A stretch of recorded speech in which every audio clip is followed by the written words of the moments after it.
Ah, right. Working. Okay. It's working now. Okay. So these are the objectives. So by the end of this session, hopefully, you will have shared your knowledge and ideas of intensive interaction, have a good idea of what intensive interaction is all about, and hopefully have the confidence and inspiration to try it out. I just need to say that actually for intensive interaction, you don't need any qualifications or special equipment. The most important resource is you. And you'll see why in a minute. Okay. So you have the background, so I won't waste time sort of going into that. You've on your handouts. So it might be worth you, if you have a pen and pad sort of handy, just to jot down some notes as we go along, and then you can think of any questions at the end. So I'm assuming that, you know, I'm not sure how much you know already or what has worked well. But normally when we're in a kind of training session, I would ask people to share their ideas. So you might want to think about what your ideas are on intensive interaction, what you've learned so far. Okay, so this is one of the video clips that I sent to you. Obviously, mother and child. It could easily be a father and baby. But so in this video, I'm sure you all recognize what's happening here and how incredibly important these conversations are for that mother and child, and how much the child is learning from that interaction. So we won't watch the video now, but if you've got any questions about it later, that's fine. Mm-hmm. So as you can see here, it's quite intense, the relationship between the adult and the child here. It might be just an idea to just jot down anything, you know, write down what you see here, what's going on.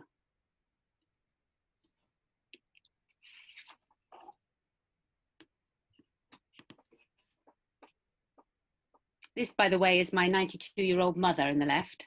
She's had 8 children and has got 17 grandchildren. So she's well used to interacting with children. So this is an exercise that I would normally do if we were meeting, but I just want you to have a think about how you might be when you are chatting to a friend, and what sort of body language you're using, and what vocalizations, what are you saying, what are you doing that to show that person that you're interested and listening to them. So it's just a kind of nice little exercise that you might like to think about. Obviously, we can't do this now, but you might like to just have a little think about what your body language looks like, you know, and what words you can use to describe what's happening when you're talking to a friend who's interested in what you're saying. And also have a little think about, how did that make you feel? You know, how do you feel when somebody's paying you attention like that? What are those emotions going through you?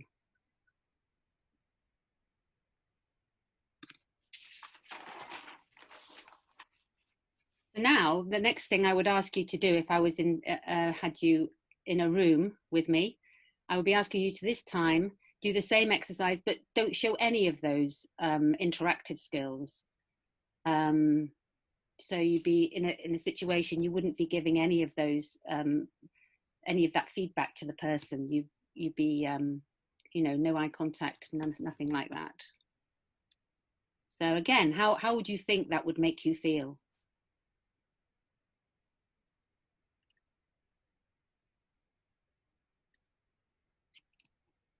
I just want you to have a little think as well about, in terms of that feeling of, you know, not being recognized, nobody understanding what you're saying to them.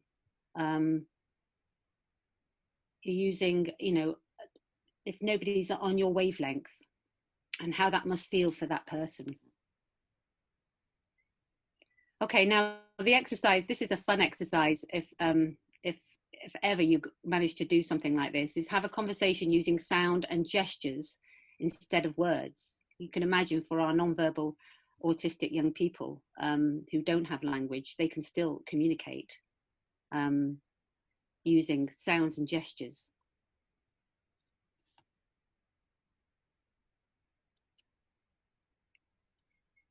And again, it's the same thing. What do you think was happening for those people? Even if they haven't got a language, they haven't got the usual language that you might be using. They're using body language and gestures and sounds to communicate with each other.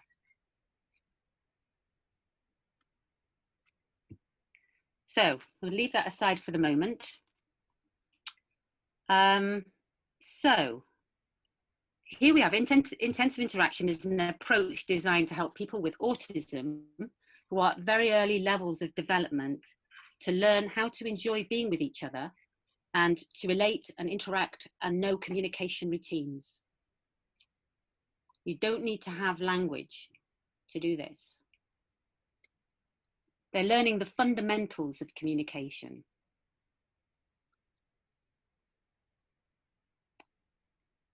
Okay, it's the fundamentals of communication rather than functional communication, not to be confused with children who are asking for a drink or asking to go to the toilet.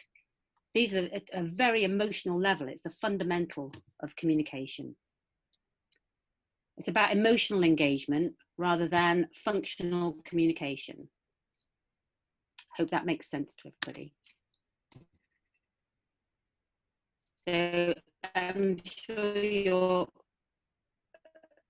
many of you are familiar with this pyramid, the language development pyramid, where the skills at the top.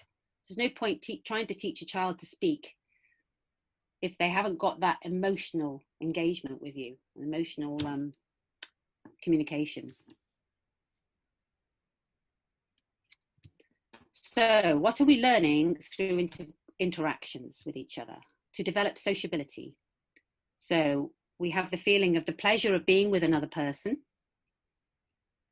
We're learning how to take part in social interaction, how to initiate social interaction, how to develop relationships, and to develop feelings of security and love. And all those feelings that you might have had when I first asked you to think about how you would feel when somebody's paying you attention, when somebody's listening to you and is focused on you and is, taking in everything that you're saying. It makes you feel good. It's a really strong feeling, unlike the feeling that you get when somebody's ignoring you or has turned away from you or looking at their watch or texting on their phone while you're talking to them. That gives you a horrible feeling. It makes you feel unwanted and unloved. So this is what we're trying to do with our autistic young people, non-verbal young people, is to really give them that attention that they need, just like we do.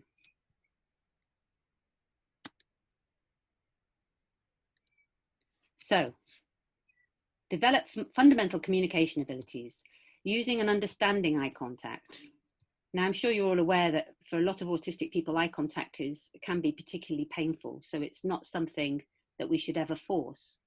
But they know if they use their eyes, they can actually pick up on things that are going on. They don't have to give you constant eye contact, but they're using and understanding it.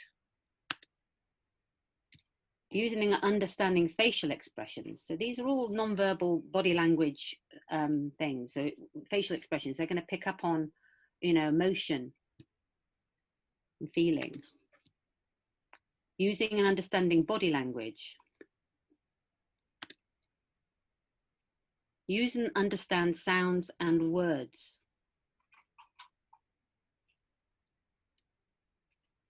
And use and understand touch. Now, touch has a very special part to play in intensive interaction. It's very important. Learning to take turns. You make a sound, I make a sound. You make another sound, I make another sound. There's some lovely pictures here that I've picked off the internet, which are really special. So it also helps develop cognitive abilities. So, for example, social cause and effect. So when I do this, you do that. And so they start to understand that cause and effect. Visual skills, tracking and fixing. Physical skills, how my body works. They're learning stuff all the time from how, interaction with people and touch. Attention skills, developing that attention. Some of our young people don't have very little attention, and quite often have very poor attention skills. So developing it with intensive interaction, you can actually extend their attention skills. Play skills. There's a lot of humor. It's all about having fun together, and there's a lot of humor in intensive interaction. Now, Phoebe Caldwell, I don't know if any of you have heard of her. She's an expert practitioner. I always think of her as the queen of intensive interaction. And she's done so much work with children on the autism spectrum, and has loads of experience.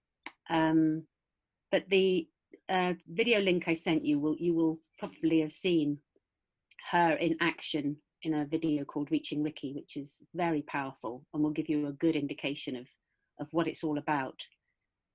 But she's very, very special.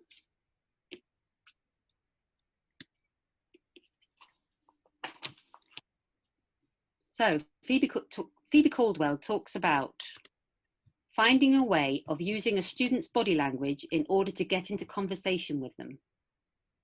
So you're using this, you're starting with the student, you're starting with the child or the young adult, and you're watching them and watching everything that they do, looking at their movements, their sounds, everything that they do, their utterances, their movements.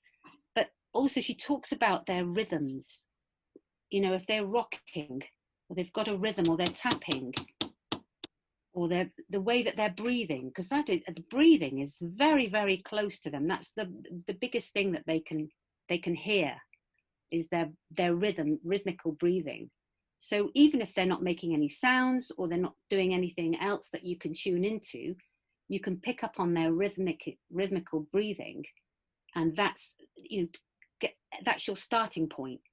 Tune into that to get that emotional engagement.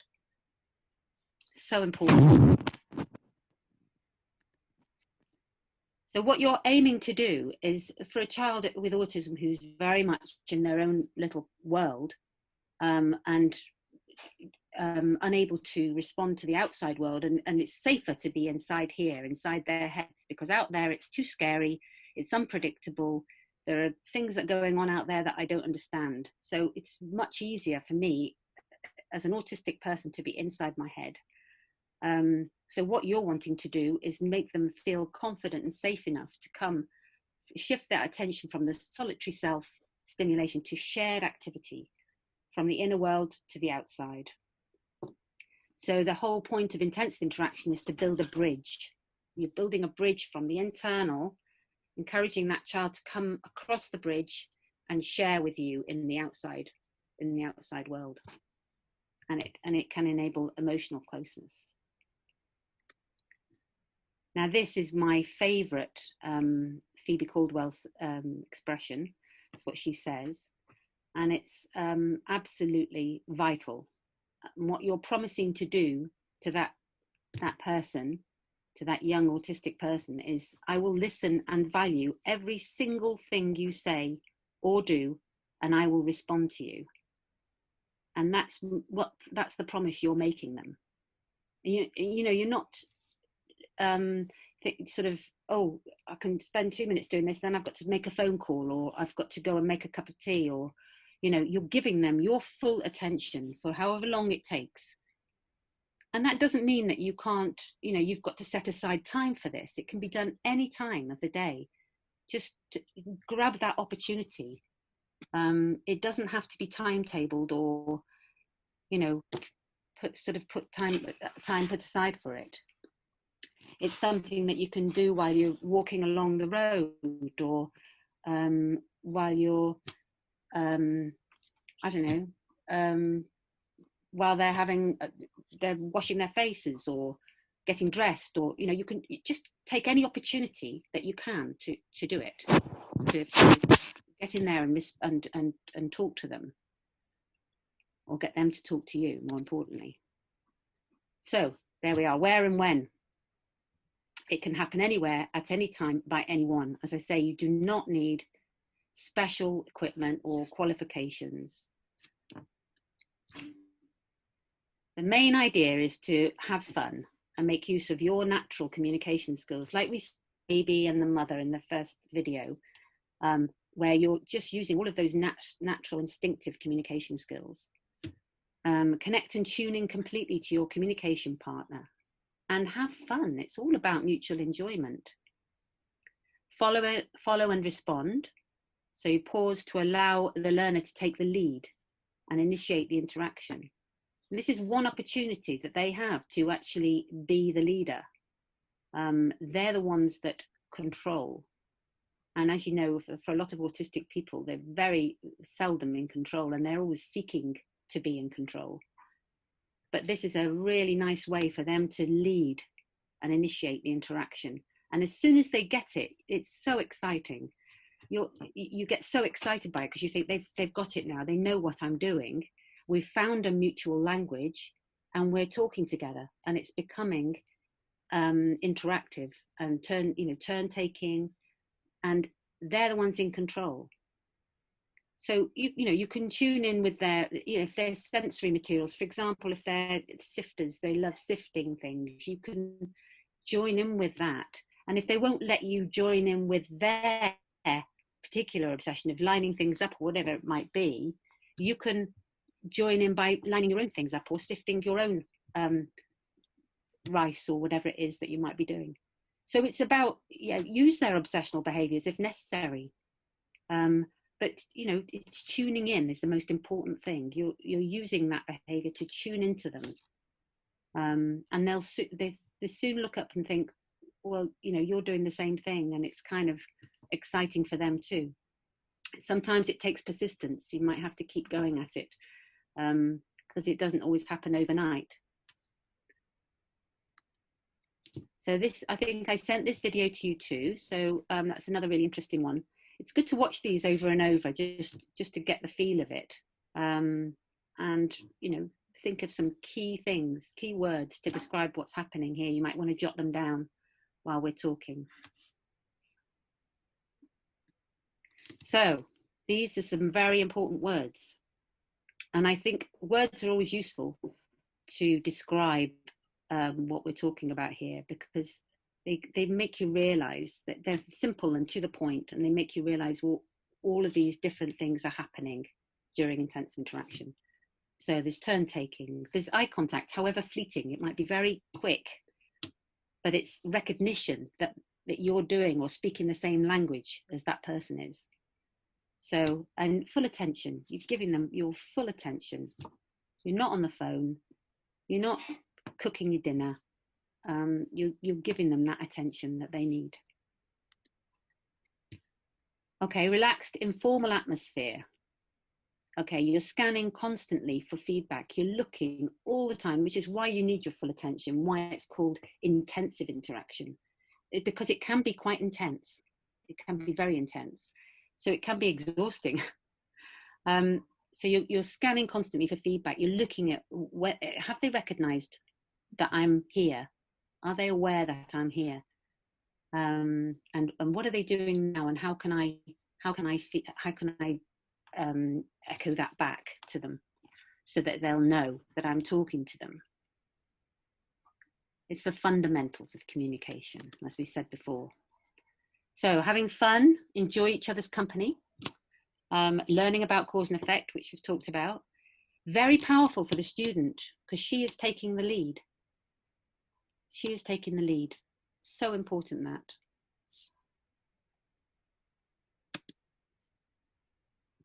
Okay, celebrating and giving importance to her behavior.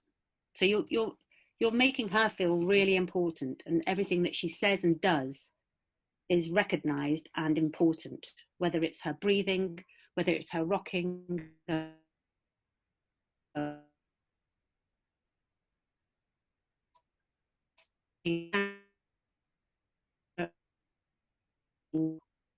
that's important. So it's part of the communication.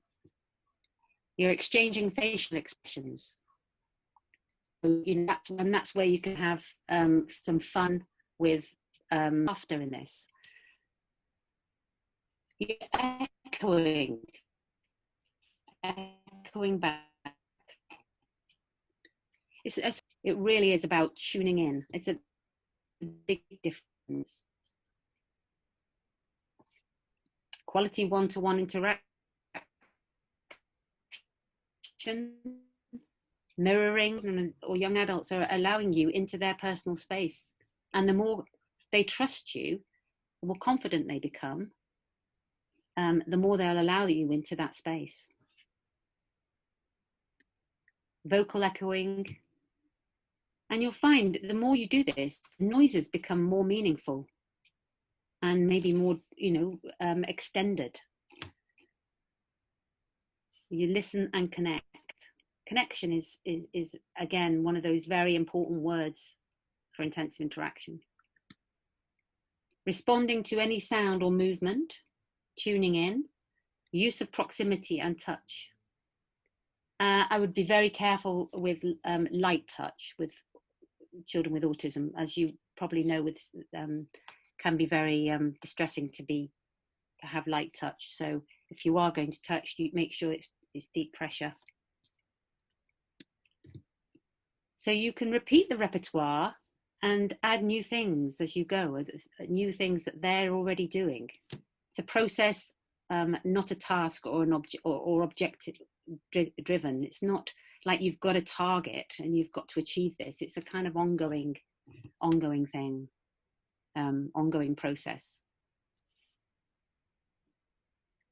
So here again, lots of words, no pressure. There should be no pressure involved. Smiles and laughter are very good. The student's in control. Initiating interaction. The burst pause is good. The burst pause is you wait for the reaction and then repeat. But you wait. It's like you're waiting to give it some sort of what's the word? Lost the word. So anticipation. So you can pause and then do a sound so that they're anticipating it, and that's very exciting. You're joining the student in his world and hopefully crossing that bridge into the outside world as well. Giving him tolerance or her tolerance of others, shared experience. So very important as well, get your face in the right place, go to her level. You know, if you're up there and she's down there or the other way around, you know, it's not gonna be as powerful. So responding meaningfully to behaviours, cooperation, relationship developing. So it's, each day you'll see gradually the relationship develops. So I know a lot of you are teachers out there, and you might need to record the intensive interaction to see if there's progress being made. So Matthew Laurie, I think I've given you, yes I have, I've given you a website link to him. He's got lots of interesting stuff on there, but one of them is the 7-point interaction scale, which he describes really clearly. I'll just go through those quickly, but the important thing is not to be ruled by that, as it's more about the interaction with the child and the relationship with the child. And okay, if they're making progress, that's great, but don't be thinking all the time, I've got to push them into the next point of the 7 points. So here we are. So encounter. Is your partner just tolerating your presence, or is there more than that? So this is the way we work up the scale. So is your communication partner just tolerating? Are they just, coping with you being in the same room, which is a first step. Is your partner fleetingly aware of you, or is there more than that? So have they got some awareness that you're there in the same room and doing what you're doing? So level 3, attention and response. Is your partner beginning to respond physically or emotionally by showing inconsistent attention? So they sort of label that as between 1 and 3 seconds to what is happening. Or is there more? Is your partner, so this is engagement now, is your partner showing consistent attention, physical or emotional responses to what is happening socially? Or is there more than that?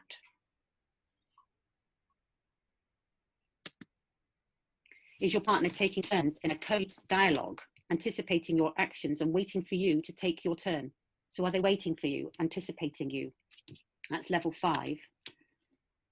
Now, involvement is level 6, where the partner restarting the flow of created dialogue in the context of pre-existing social interaction. So if you've been doing a kind of to and fro, taking it in turns to do your interaction, whatever it might be clapping or jumping up and down or whatever it might be, and then it stops, do they restart it? You know.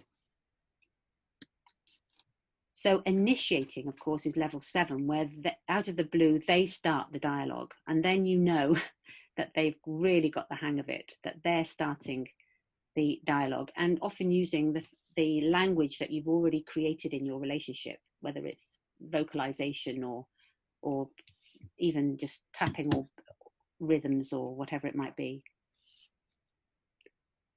So that's the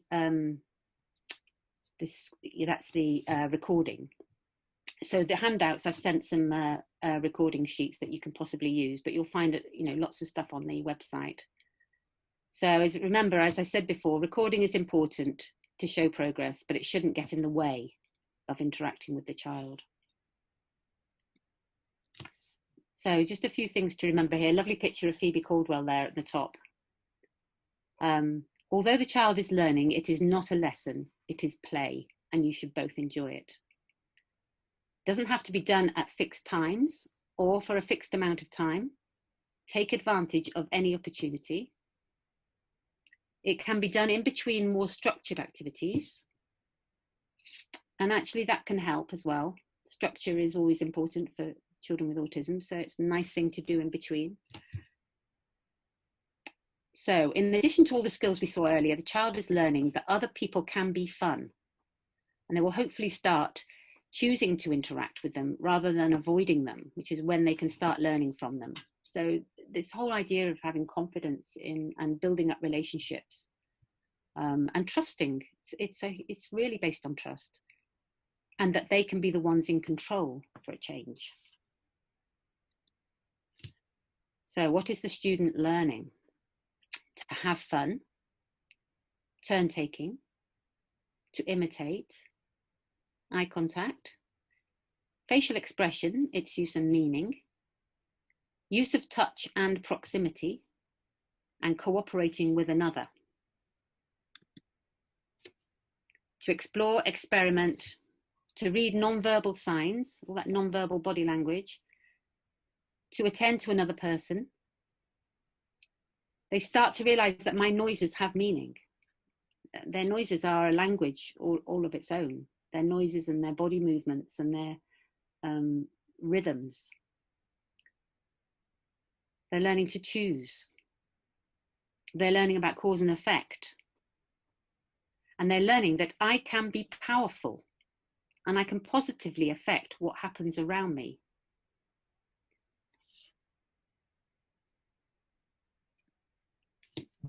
They're learning about trust and love, companionship. My behaviours are important, therefore I am important, and I am good to be with. And that is so powerful. You go back to those feelings that you had when I first asked you to think about when you're talking to a friend or a family about something and they're giving you that attention, and they're laughing and they're smiling at you and their body language is, they're giving you full attention. it makes you feel good. It makes you feel I'm good to be with. This person likes me. And children with autism are no different from that. So I'm going to hopefully got enough time here to tell you the story of a young man that he was a boy that I worked with, became a young man after the years of working with him. And his name was Brennan. So this is Brennan's success story. Brennan is a wonderful, affectionate and challenging young man with a diagnosis of autistic spectrum disorder, severe learning difficulties and obsessive compulsive disorder. In September 2011, at the age of 11, Brennan came into my class, and it soon became apparent that he was in crisis. It was not safe for him to be in a class with other pupils. So my colleague Mark and I visited and worked with Brennan at home for 1 hour a day. Here, Brennan would try to bite, hit, and pinch us. He was in distress most of the time and desperate to control his environment.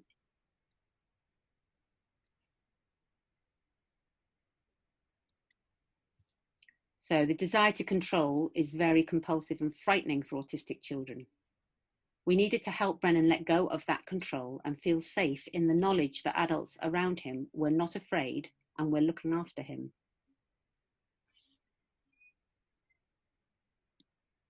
Eventually in November 2011, we brought Brennan back into school and worked with him in a room for 2 hours a day on his own, using intensive interaction and structured teaching methods. So this is the room that we used to help Brennan. And to start with, he was not letting anybody near him. He would try and control everything by sitting on a beanbag and wetting himself, trying to bite anyone who came anywhere near him. He was very much in distress, and we had to create a very structured environment for him. And it started off with us doing, the only way forward was through intensive interaction. Last one. So I won't go through all of the videos because we won't have time to do that. But at that point there, he ran at me and was about to bite me, and I had to say stop. And eventually, I would sit further away from him. He's sitting here on this beanbag. I would sit right at the other end of the classroom, next to a table on a beanbag as well. And the only thing we were able to do to start with was scratching the table leg and tapping a foot. So he would scratch the table leg and I would scratch it. And then he'd look up at me and see what I was doing. He'd tolerate my presence, but only quite far away. And then he started tapping his foot. So I would tap my foot, and he realized. And we started building up to a whole new language of our own, really, with scratching table legs and tapping foots. So tapping feet. So here he is here, a video clip.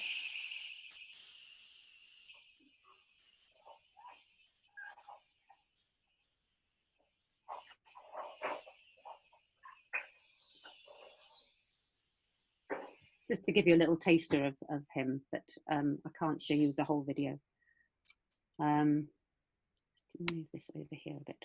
Right, our intervention at this point was minimal and consisted of just trying to move into his space, which is the encounter really, isn't it? Stage one, using music to motivate and emotionally regulate. He absolutely loved music, so that was a really powerful tool to use.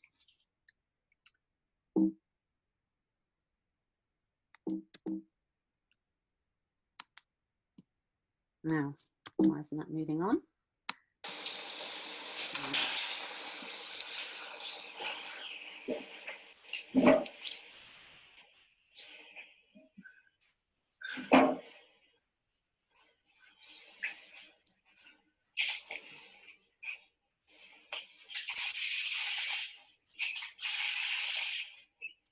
Just to say pairing is very therapeutic for him.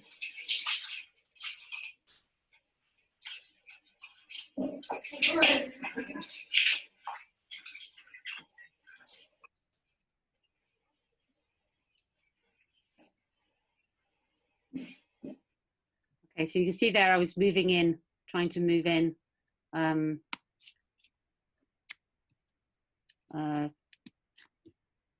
Trying to move a little bit closer to him.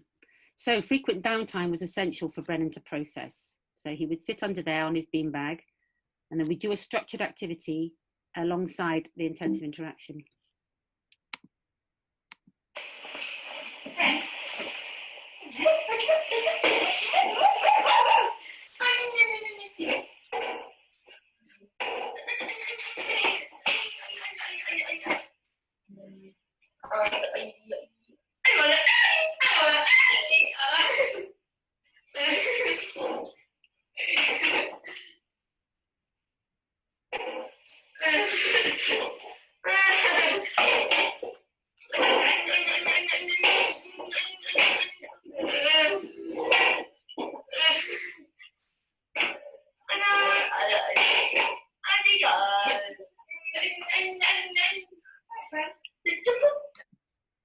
Okay, so this time Brennan would often try and move us out of his space, but bit by bit, with the help of music, he started to enjoy interaction with us. So.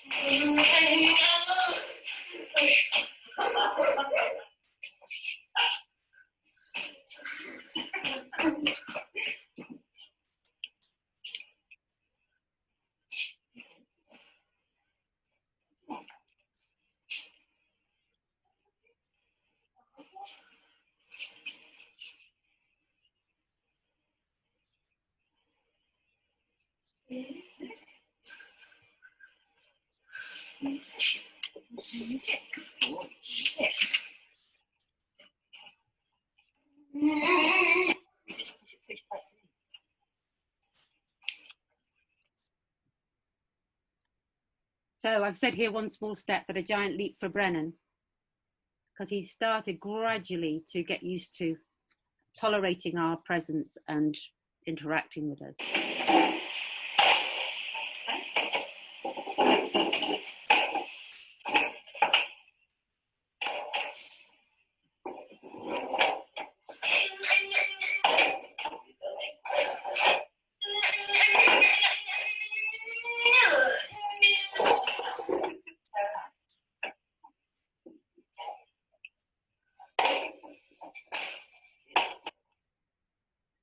Okay, so I'm aware that we don't want to be running out of time. So just wanted to say intensive interaction can be so intensely emotional that the student shows great affection.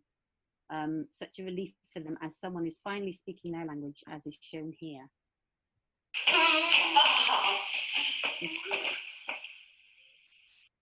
Quite a change from the initial very distressed young man.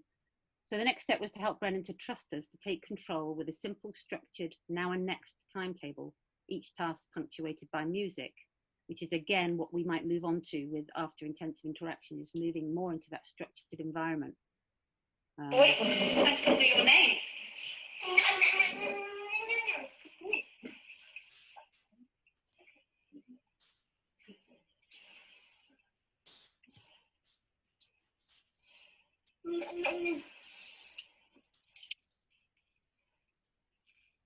Boy, Brennan. Oh, it's a bird. Fine, that's finished now. Good boy. Have some more music. It's a bird. So you can see there that his very short, simple tasks, just to get him back on track, and then music, big reward. So we use very simple activities to get him into the routine of now and next, work, then music, timetable. I'm going to move on a bit now. So by February, March, Brennan was used to the routine and we were able to extend the activities. But it was still a challenge to move him on to 2 tasks. Gradually, Brennan got into a routine and was able to do a task and put it in the finish tray, which was amazing. How did you get into the shade?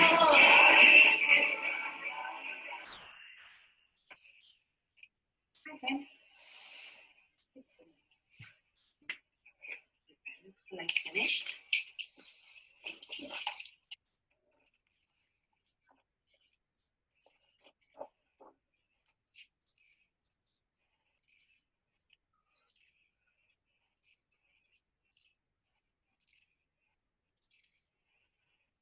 So the task is a little bit more challenging here. Can you write your name?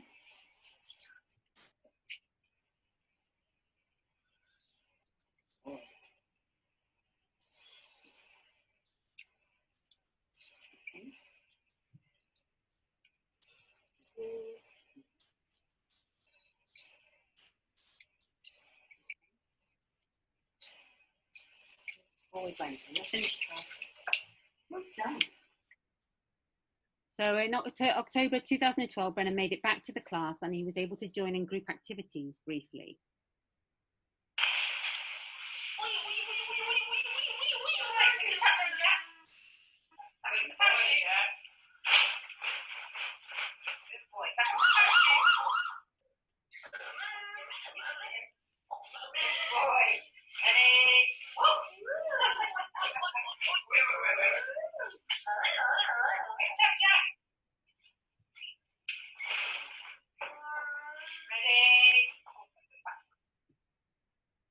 So he had an adjoining room where he was able to work with different people at a teach station, gradually building up tasks before gaining his reward, which was always music.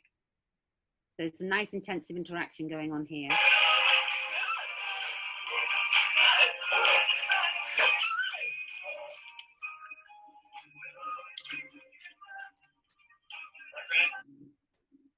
So intensive interaction is still a huge part of his life. You see, this is the sifting one that I was telling you about, and he's let me join in completely with him. Sorry,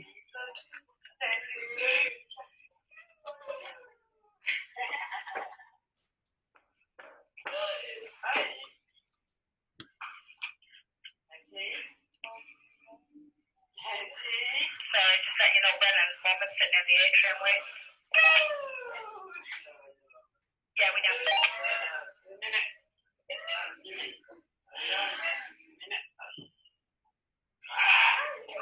Nice. Baby.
Intensive interaction is so vitally important, such fun and so rewarding.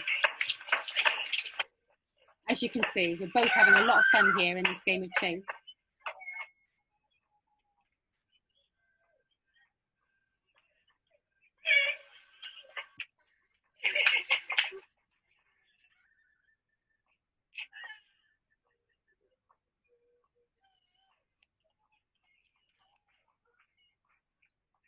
The use of touch, you can see there, is also very important.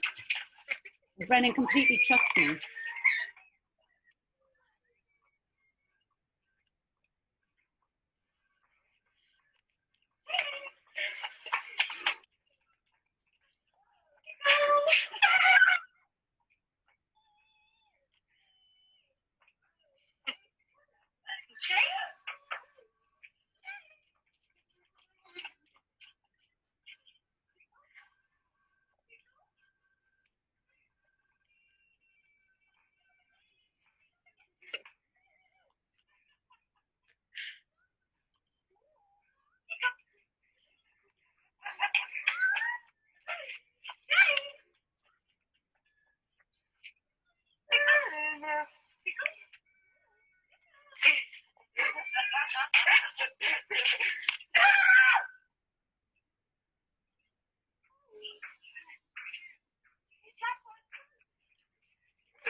Chase finished.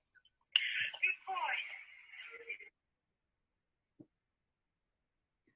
So Brennan is now 18. Actually, he's 19. He's 18 when I made this.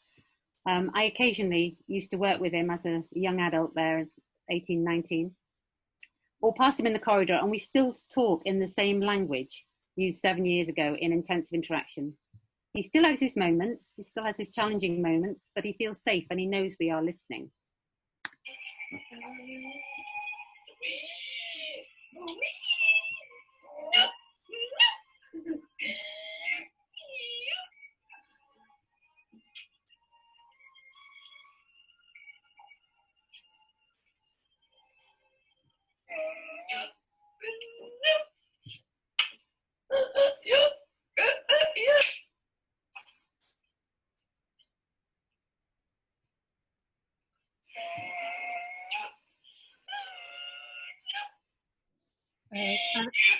Sara, we're not able to see the video. Can you just move the slide and we just check it? Oh.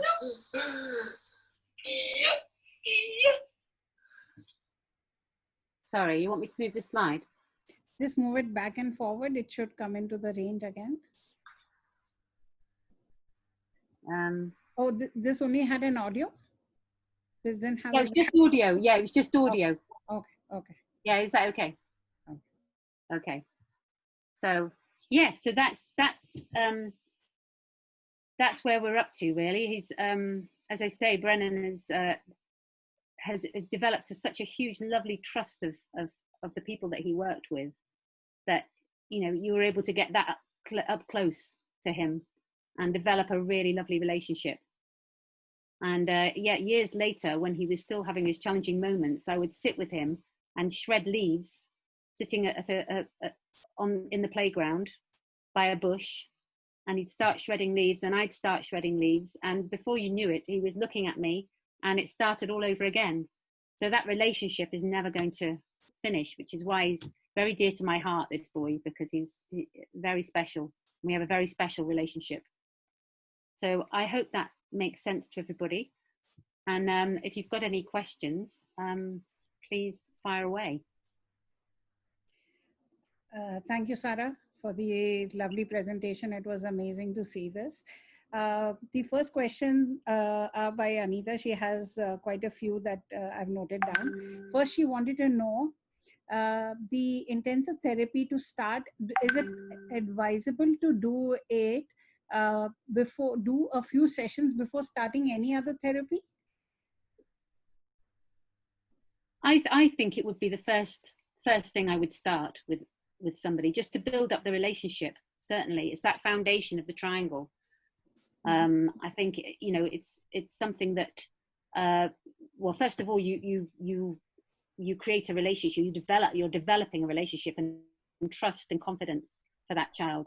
And also it's about them learning all about the fundamentals of communication. So if you haven't got that as a foundation, then it's pointless going further up the scale. So I would definitely start with that intensive interaction. Yeah, I mean, certainly you can put into place the structured teaching, like we did it hand in hand. So, keep the structure of the day, then the things like the now and next timetable, the now and then, first this, then that. That's always helpful as well. You can do that alongside intensive interaction. The structured timetable and that kind of thing helps the child enormously. And another question was that, does it work only with children's autism with intellectual disability? And can it be used with adults? I think that was my next question also. Oh, definitely. How early yeah. can we start this technique? Yes, absolutely. I mean, if you watch any of those videos with Phoebe Caldwell, I mean, she's working with young adults as well. But it's our natural way of interacting with anybody. So if we're doing it with our babies and our young children all the time. So it's really important, but it's particularly profound with non-verbal children with autism, because they're so unreachable. But yeah, it can be done with anybody. Does that answer the question? Yes, it does. Madhvi, do you want to take the next question? Yeah, somebody was asking, is it very similar to a DIR flow time? Is it very what? Sorry. Is this method similar to flow time? Floor time? Oh, floor time. Yeah. I haven't done floor time, but yes, it could well be quite similar. It's difficult for me to answer that without knowing more about what floor time is. I've heard of it, but I haven't got myself engaged in that just yet. But yes, could well be if it seems similar to you. But this is, I mean, it's called intensive interaction for that reason, because it's quite intense. But there's no reason why you can't, use it as play with a child. How early can this start? Right from the word go. Okay. Right from babyhood. As younger the better. Okay. And the more used to, because they're picking up on everything right from the start, aren't they? Like that young baby in the first video. She's doing all those natural instinctive interactions. I think we do that with little babies when they're born as mothers, because we don't know how to communicate with them when they are not talking back to us. Which is why I've included it in the presentation, because we forget that we're all really good at this. Yeah. We all do it naturally. Okay, you're not going to go goo goo goo to a young adult, but if that's the sound he's making, then you're echoing it back, and you're using that. I think some people feel very nervous or embarrassed about doing that in front of other adults. Yeah. But actually, once you start doing it, it becomes completely natural, and you don't care what everybody else thinks. I think completely in tune with that child. Yeah, I think when we're working with people with special needs, I don't think we should worry about what others think anyway. Absolutely. We are going to make our own way of communicating. Like I have my own way to communicate with my son. And, some of the jokes that only two of us understand and the rest of the world doesn't understand, it doesn't matter. That's so true. Yes, absolutely. I'm with you every step of the way there. It's so important. It's just, well, in a way, you're just sort of cutting out what's going on around you, because you're completely focused on that child, giving them your full attention. And they can feel that. It's amazing how much they feel that. They really, really appreciate it. Yeah. I mean, if you look at that picture on the last slide there, it's just so lovely. He just feels it's like joy. You can see the joy in. Yes. You can see. I think when two people are connected, you can see that connection. You doesn't need to have words. Yes, absolutely. You don't need words. You don't need words. You need all of those other things that are going on. In that connection, tuning in and. Do all the next question is do all the kids in the spectrum, irrespective of their level of functioning, can we use intensive interaction with them at any level? Any level. I mean, some children will take longer because they're more entrenched in their own worlds, and sometimes they can get upset if you try and do something that they feel is their domain. So for example, if somebody's lining something up and you come in and you start trying to line up, they might get quite upset and challenging. So it's just go back a step and be there. Just let them think of that 7 scale. Think of number 1. It's just encounter. You're just in the same room as them. And then, like I was with Brennan, just in the same room, and then eventually just scratching a table leg. I mean, that's where we started. And it was very unintrusive. I wasn't in his space. I wasn't, but he recognized what I was doing, and he realized I was speaking his language. So it's about take a step back. Don't be afraid of it, but take a step back. I did once write to Phoebe Caldwell, because I was very concerned about a young man who I tried intensive interaction with, and he didn't get aggressive towards me, but he got aggressive towards his carers. So I felt really bad, and I thought, oh, is this not working? But sometimes it can be massively painful if they've never experienced it before. And, you know, they're a young adult and they've gone through all of their lives just doing their own thing in their own place. And suddenly somebody's asking to join them. And they're like, whoa, this is too painful. Stop. Interestingly, he didn't go for me, but, you know, it was, and I don't know whether that was because he didn't know me or whether it's because I was the one creating the pain, you know, for him. So it's just take a step back if that happens. Just take a little step back and see if that works, even if you're just doing breathing with the person, and just little steps. Try 2 minutes at a time or 3 minutes, and then gradually build it up. I think a lot of our children with autism, they might have had really bad experiences with communication before.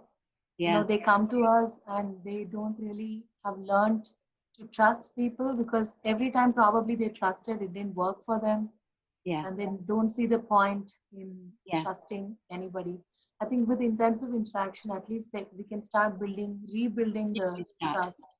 Definitely start building that trust, and also using other things that you know that child helps that child. Like with Brennan, it was music. Music was everything to him. So, you know, we used music a lot, and he had to earn it in the end. He'd do a task and then he'd get his music. But to start with, we were just playing music all the time so that he'd feel relaxed and feel like he was coping, you know, with our presence in the room. And he, you know, to start with, he was just trying to lead us out of the door. He'd just take our hands and pull us to the door and try and push us out. But yes, slowly, tiny steps. So Sara, sorry, can I? Yes. Yeah, Sara, one question was, a lot of us use specs. So would intensive interaction build up on that practice, or would it be a separate technique in itself? Would you? Yes, I think. See, if you remember the beginning of the Brennan story, where we were doing the kind of now and next timetable, or the first and then, whatever you want to call it.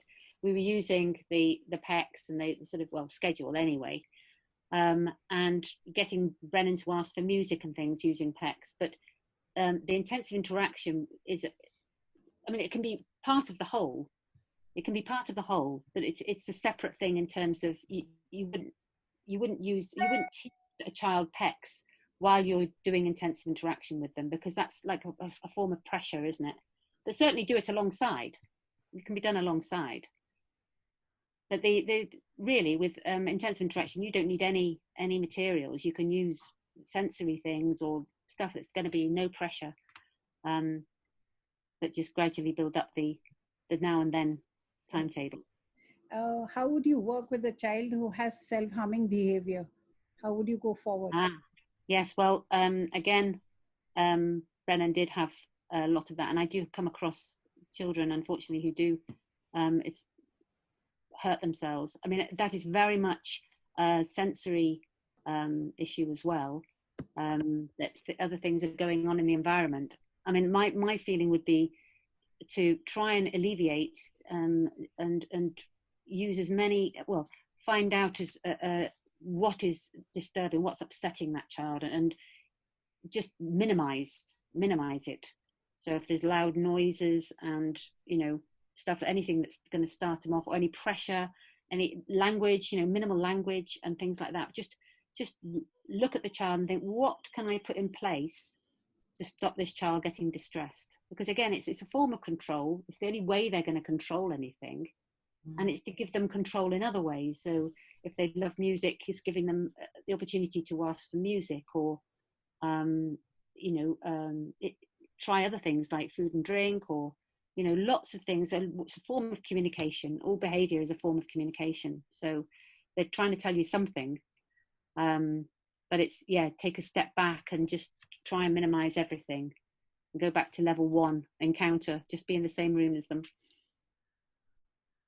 Sara, how long have you been doing intensive interaction? How many years? Gosh. Well, probably a long time, 30 years or so. I think that's certainly when I started working with special needs. So over the years, I've gradually built it up. I've always absolutely loved it because it just makes so much sense to me, really. So I'm passionate about it. Sameda has asked a question. How do we convince parents of that even if we are just playing with the child, it is a form of therapy that we are doing? Yes. How do we convince them? Parents. Yeah. Well, I mean, you could talk to them. I've talked to parents about this and done this kind of training with parents to explain to them what it's all about. I mean, those videos are pretty powerful. You know, talking to them about intensive interaction would be really a good start. And perhaps showing them those videos. Sometimes they need to see it in action, don't they, before they can imagine it.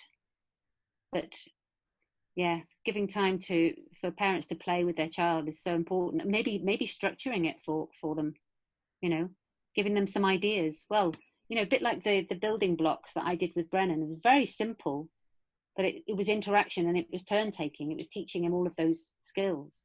And he didn't really want to do it. Wasn't engaged in it, but he was learning that this is what I need to do before I get my music. So, you know, that kind of building blocks. So giving them some, maybe spelling it out for parents, showing them and giving them some ideas about what they can do with, especially with sensory things, play, like, you know, I mean, that chase game that I played with Brennan, just repetitive sort of chasing backwards and forwards. He absolutely loved it. Probably went a bit overboard with the tickling because that's not always quite so good. It can send them overboard.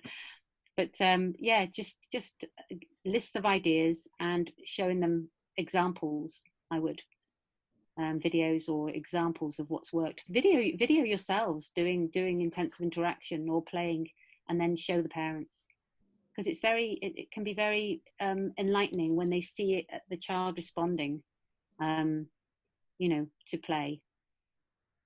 You know, if I was to show that to Brennan's parents, you know, they'd be absolutely delighted that he was doing that, and they'd want to do the same. So yeah, but videoing yourselves would be really a good step.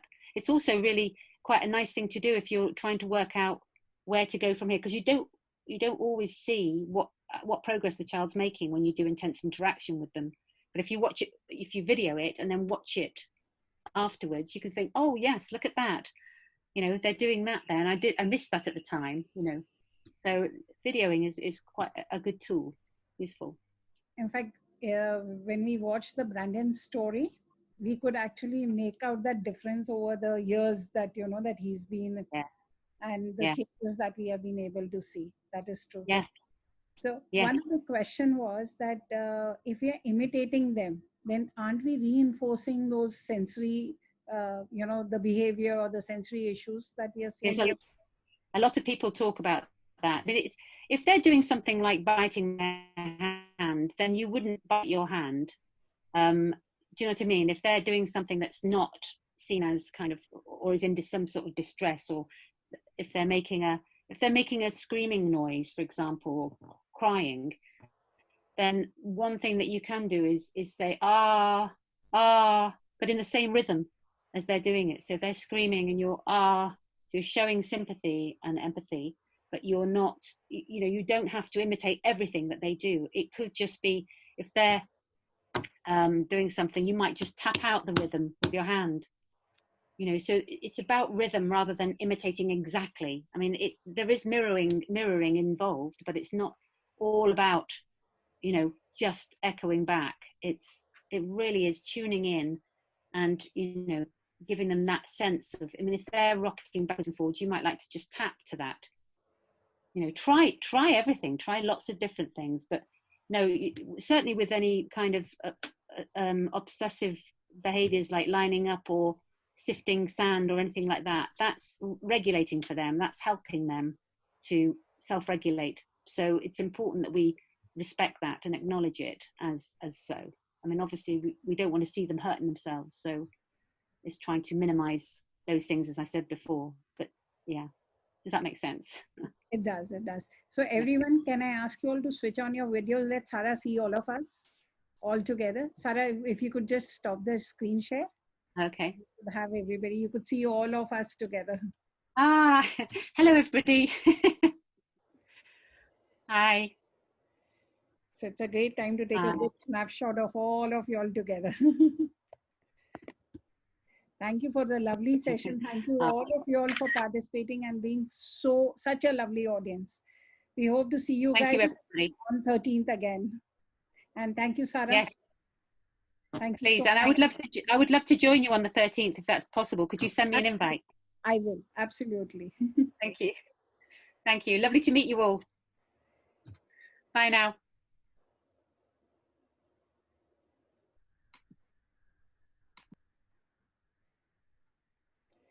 Thank you guys. If you all have any questions, we are here to answer for you all anything that you guys want to talk about, not just the workshop. PowerPoint, yes, we'll come back to you if she's able to share it, because there's a lot of stuff of Brandon. I'm not very sure that, parents would like to share it, but yes, I will ask and I'll come back to you all, definitely.